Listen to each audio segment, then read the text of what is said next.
ఉస్మానియా యూనివర్సిటీలో ఉద్రిక్తత నెలకొంది. ఓయూలో ధర్నాలు రాస్తారోకోలు చేయడానికి వీల్లేదంటూ వీసీ జారీ చేసిన సర్క్యులర్ను వెనక్కి తీసుకోవాలని ఏబీవీపీ బంద్కు పిలుపునిచ్చింది. దీంతో ఏబీవీపీ విద్యార్థులను ఓయూ పోలీసులు అరెస్టు చేశారు.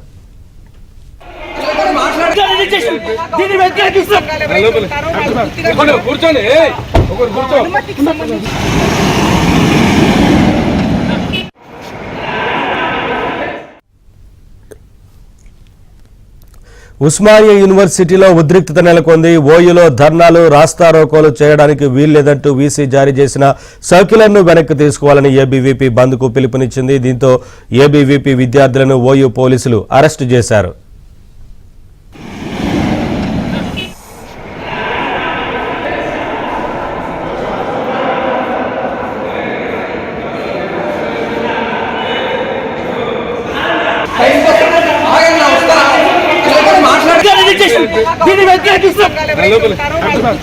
కూర్చోండి.